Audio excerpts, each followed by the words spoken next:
Hey, how's it going? Good. What's up? Um, well, I just have a quick question for you. Sure. The the let them theory, just a little background. Like growing up, I was always kind of like the peacemaker in our family, Uh-huh. and now that we're all adults, we're all moved out of the house. The conflict that arises between us still kind of makes me uncomfortable, Mm-hmm. and I've gotten good at like removing myself from other people's drama and not trying to like play the peacemaker in every conflict that comes up, Great. but it still makes me really uncomfortable. And I'm just wondering if, especially when, I visit home or they're calling me about each other, Mm-hmm. what do you suggest? First of all, I think it's really cool that you have the awareness of the role that you've played in your family dynamic. And I also think it's really cool that you have started to teach yourself how to take a step back. And here's what I would recommend, because the let them theory, when you use it in a situation with family, it's about unhooking yourself from the old dynamic and letting the conflict play out between family members without feeling the need to be the person who's responsible for creating the peace for everybody. So you're doing a great job with that. The second thing is, one of the reasons why you would jump in to try to keep the peace is because the conflict makes you uncomfortable. And so it does not surprise me that when you remove yourself from it, you are still feeling these unsettling feelings. And one of the reasons why you've always been the peacemaker, Daniel, is because when you step in and try to solve the problem, the discomfort that you're feeling internally disappears because you're focused on being a peacemaker. And so the opportunity of growth for you is to sit with that discomfort, to let the discomfort rise up inside you and to notice, oh, here's that thing. This is what would normally turn me into a peacemaker. Instead, I'm just going to breathe for like 90 seconds. I'm going to remind myself that we have been a family that does this forever, and we will be a family that probably does this forever, and that I have decided in my life that I'd rather sit with this discomfort than insert myself into every single issue in our family. And so the more that you just notice the discomfort, you tolerate it, you tell yourself it's going to rise and it's going to fall, and they're adults and they can either figure it out together or they can call therapists and get a professional involved, but I'm done here. The faster that discomfort's going to go away. So that's number one. And I can relate to this because I, like you and like a lot of people, have always felt like it's my job to make my mom in particular happy. And anytime I felt like something was up, I felt discomfort. Like, okay, what can I do to make her happy? Just is the way that it is. And the more that I've used the let them theory to just let her have her own reactions, let her blow up, let her be uncomfortable, let her want to do something that I don't want to do, let her have her opinions. The more I've noticed, wow, I was really inserting myself a lot more often than I needed to. She's not really as unhappy as I thought. She's not sitting around waiting for me to solve this. I've just sort of done this to myself. And so it's been very liberating for both of us because you're involved in the dynamic. Let's get to the second part of the Yeah. question. What do you do when they call you to gossip? Gossiping, Daniel, is a form of bonding. We strengthen relationships by complaining about other people. And there's a very big difference between gossiping, which is just venting or complaining about something, and sharing a frustration with the specific intention of problem solving and getting advice to resolve something. And so, what I think you should do is consider training everybody that you are available for problem solving, but you're not available for venting and gossiping about mom or dad or about the brother or the sister. because that's what creates a toxic dynamic in a family. And so the next time somebody calls you, you can say, that sounds awful. And here's the deal. In order to protect the peace in my life and to hopefully make our family a little bit stronger, I've got this commitment that I just don't want to gossip about each other anymore. I am happy to hear you tell me what happened, and I'm happy to offer up some sort of solution. But I got to pull myself out of this gossiping dynamic because it's not great for our family and it's not good for you. And I just think it's keeping us stuck. And I want something more for us. How does that sound? Right. I mean, that's very helpful. I think a lot of the conflict is between my sister and my mom, and my sister and I have a lot of the same, experiences with my mom. So we fall into that habit of gossiping really easily. Yeah. Where we're, just reminiscing about things from the past that probably aren't relevant. Same. So I think that's a really, really good call out for me to just notice when that happens and take a step back. And here's, as somebody that did the same thing, and we all do this in our families, right? Is that the more I've used the let them theory to let my parents be who they are, let them have the discomfort or the opinions or conduct themselves the way they are. And the older they get, the more set they are in their ways. It's a fact of life. The more I'm realizing that I feel that my story about who my parents are or the gossiping or the complaining kept me stuck in an old dynamic. And that the second that I just kind of use this mode of acceptance, they've been this way forever. It's not my job to change them. It's not my job to make them happy. They are functioning adults. The more I realized, wait a minute. They're actually pretty happy. They're like, I'm creating a lot of drama that is unnecessary. And when you unhook yourself, Daniel, I want to offer up a really beautiful possibility. You also create space for someone to show up differently. Because the dynamic of drama in families always has multiple players involved. And the second one person is like, I just am not going to participate in this. The person that is stirring the drama doesn't have anybody to stir it with. And your sister can call you and say, can you just help me talk through a response that's not emotional? Can you help me unhook myself? That's a different conversation than, boy, she was such a bitch. Remember that time? You see what I'm saying? The tone and the intention is different. And I would absolutely forward her the Let Them Theory episode because both of you using it together will profoundly shift the dynamic in your family overall. Okay? Amazing. You're amazing. You got this. Well, thanks. You're welcome, darling. I appreciate your time. I appreciate you. Hey, Jennifer from Baltimore, you're on. Hi, how are you? I'm great. How are you? Good. Your Let Them theory has really been life-changing for me. How so? I recently left a 21-year teaching career to write a novel. It's something I've been wanting to do for over 30 years. Wow. And I know. And it was with the support of my wife because obviously I'm not bringing in income because I'm writing all day, every day.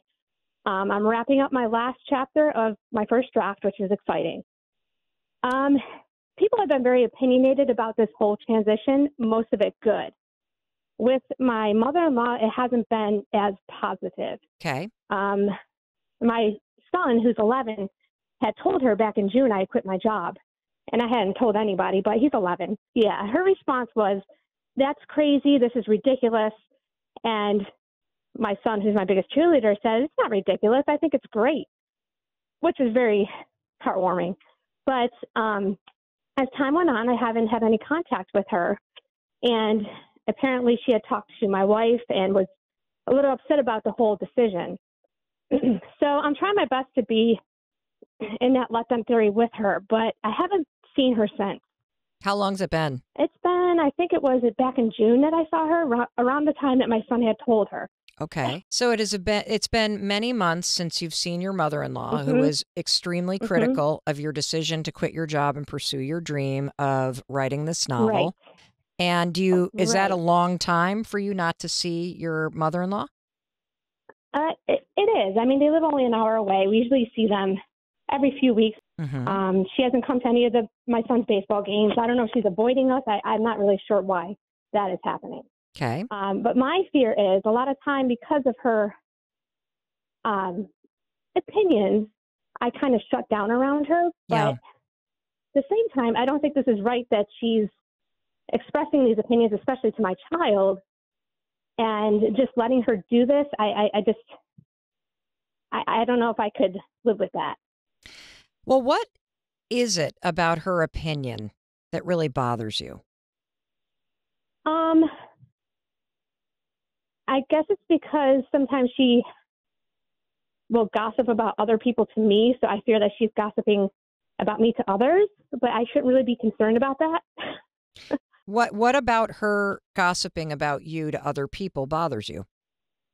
I'm not sure. I guess I don't want people formulating an opinion about me without getting to know who I am. I've been fortunate enough that other family members have not done that, and they've gotten to know me. I don't feel like she has gotten to know me very well. Okay. So, Jennifer, a couple things. Everybody has an opinion about you, whether they know you or not, right? Like everybody forms an opinion. It's just a fact of life. And the real opportunity for you is to unhook yourself from that concern. And the let them theory is so important for you because your mother-in-law's opinion about your career is irrelevant to you. And I could come up with a couple really positive interpretations to her outburst to your son. One of the positive interpretations is that she cares deeply about you all. She has a deep fear about financial issues, and she's just worried. And she does not know how to process her worry, which is stemming from concern and love and all the beautiful things. It's not an indictment that you're dumb or that you're not going to be successful. It's her like fear and her like, coming out, which means it's not about you at all. And the second thing that I want you to consider, and this is a totally different interpretation because you're in your story that there's something wrong with her having a negative opinion. And the fact is, she just has an opinion that rubs you wrong. She blurted out this opinion to your 11-year-old. And the coolest part of the story is your 11-year-old was like, well, you know what? I think it's cool, which shows you're a fucking amazing mom. Okay, let's just get that straight. And Thank you. And that your son has his own opinions and isn't swayed by what his grandmother thinks and is able to express them, which is a beautiful thing. And then the other piece that I will tell you is, what if what this is triggering is a deep dream that your mother-in-law had for her own life, and she never had the courage to go for it. And when she hears somebody that she knows and loves has suddenly quit a job, which for that generation meant stability, it's what you did, it's kind of what everybody expected of you. You have done something that for her was unthinkable. You have put yourself first. You have put yourself out there as an artist. You're in a marriage where your spouse supports you doing that. Like, that might actually have been something she could never experience. And so you having this in your life is stirring something up in her. Now, saying all that doesn't justify or excuse the fact that she was opinionated about it. It just gives you a completely different interpretation of why people react, especially the people who are closest to us, when we go for something that we really care about. And the reason why is when she hears that you're doing something amazing, you have quit your job, you have the support of your spouse and your son, you are pursuing this manuscript, you're going for it, it makes people look in the mirror and go, well, what am I doing? And so you have no idea what got stirred up other than fear and angst and something else. And being of that generation, she has almost zero tolerance for that kind of emotional turmoil inside her. So she pukes it at her grandson. That sounds like a typical grandmother to me. And if she's gossiping about you, Jennifer, who cares? Like, why do you care? Yeah, you're right. And look, it hurts. You want the mother-in-law or the mom who is always supportive and always talking amazing things about you and has your back. Like, we all deserve that. And most of us don't have that because most people are not capable of that because they haven't figured out how to sit with emotions that are uncomfortable. And so we gossip and we snap at people and we say things that we don't mean to say. And then when you sit with that, then just like you, she's nervous to see you. Right. And so here's what the let them theory also does. You got to unhook from your mother-in-law. You are now an artist and a novelist who is observing the stories of life and telling stories. And there is something inside this dynamic with her that if you create the space where she can have her reaction and you can have yours, and both are true, then you have this space to be able to then do the most powerful part of the let them theory. You let her be, but then what do you need to let her know? Do you need to let her know that it hurt your feelings?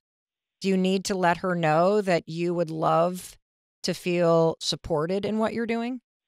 Do you need to let her know your boundaries? Or do you need to just realize that the thing that's actually bothering you is that she hasn't been supportive, period, or that it's been tense, period? Like, it might kind of excavate something deeper. Right. What do you think it is? And it might be deeper because I don't really feel like we've gotten, I mean, it's been 20 years, and I don't think we've really gotten to know each other very well. We just kind of spend time around each other. Ooh, a lot of us can relate to that. Spending time. Is there something that your spouse is doing or not doing that would help with the situation? Or is this just one of those situations where you need to let her be her and she doesn't have the capacity to show up differently? And you need to let yourself. Are you talking about my spouse? No, I'm talking about your mother-in-law. I mean, my spouse is very into the let them theory, and she's always been like that with her parents. They're going to be the way they are, and she just lets them be. Yeah. And I'm not the type of person that likes to stir up emotions, especially when it's not my mom. It's my spouse's mom, and I don't want to like cause any friction. Well, so I'm very quiet about everything. So are you not yourself? No, I don't think I am myself around her. Well, that's why you are just around her. And the question is that in order for you to shift the relationship, you have to do two things at once. One is you got to give your mother-in-law the space to have her opinions and to get her feathers ruffled and to get upset about things and to not get hooked into it. And you must give yourself permission to show up as you. And I think that's what ultimately is bothering you, is that you're realizing that you have been just protecting the peace in this relationship. And in doing so, you have started this war with yourself because you know you're not yourself around your mother-in-law. Right. And that's something that you can shift. It doesn't require you to like express boundaries necessarily. It just requires you to show up a little bit differently. more of yourself. Mm-hmm. And you also have within you the right and the ability to make requests of your spouse around the way that you could be supported better in this relationship. Okay. Okay? Is that Mm-hmm. helpful? It's very helpful. What did you get from that conversation? That I just need to open up more and be myself and not just quiet myself in situations that might be a little uncomfortable and just show up as me. Yeah. And then when I don't feel supported, express it. I don't feel supported. Exactly. That's it. And then let them support you or not. That's all there is to do. You are responsible for expressing your needs, for expressing your feelings, for showing up as yourself, and for doing what you need to do to create a better life for yourself. That's what you're responsible for. Other people are responsible for their emotional reactions, for their feelings, for their boundaries, for all of that. You don't need to manage that anymore. You just need to focus on being yourself. My parents have gone into a terrible financial crisis due to my father's gambling. You're not responsible for your father's gambling addiction, and you're not responsible for rescuing your mother from it. They're grown-ass adults. I grew up in a really abusive childhood, and it was my job to make sure that my mother was happy.